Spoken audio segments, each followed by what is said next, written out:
ये बिल नहीं था,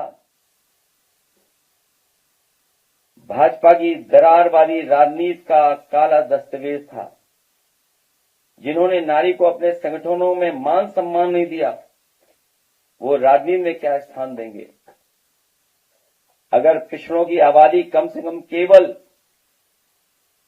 66 भी मान ली जाए, इनमें आधी आबादी मतलब 33% होगी जिनके हक की बात नहीं हो रही थी। इसका मतलब यह है कि बिल 33% महिलाओं के हक देने के लिए नहीं बल्कि उनका हक मारने के लिए लाया जा रहा था।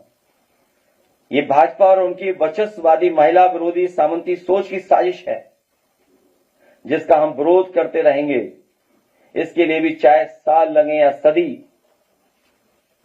दरअसल ये 33% महिलाओं को आरक्षण दे नहीं रहे थे, बल्कि 33% महिलाओं से आरक्षण छीन रहे थे। अगर इनमें अनुसूचित जनजाति व अल्पसंख्यक महिलाओं को भी जोड़ दिया जाए तो पीडीए महिलाओं की हकमारी का ये आंकड़ा 50 तक पहुंच जाता है। हम महिला बिल के विरोध में नहीं थे, सिर्फ उनके पास शोषणकारी तरीके के खिलाफ थे, जिसकी मंशा खराब थी। अगर किसी काम को करने की सही मंशा होती है तो शंका नहीं होती है। दरअसल ये भाजपा की हार की हड़बड़ी में उठाया गया कदम था, इसके पीछे कोई तैयारी नहीं थी। हमारे बीच इस बिल को लेकर इसलिए रोष था क्योंकि प्रक्रिया में दोष था।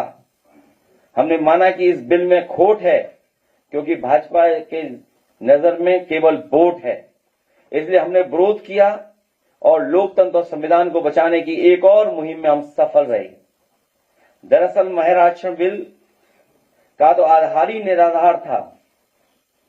आरक्षण का आधार अगर कुल सीटों का 1/3 है तो इसका मतलब हुआ कि ये गणित का विषय है और गणित का आधार अंक होते हैं, ये संख्याएं होती हैं, कोई हवा हवाई बात नहीं। और इस तरह के मामले में संख्या का आधार जनसंख्या होता है, जिसका आधार जनगणना होती है। जब महिलाओं की जनसंख्या के लिए 2011 के पुराने आंकड़ों को आधार बनाएंगे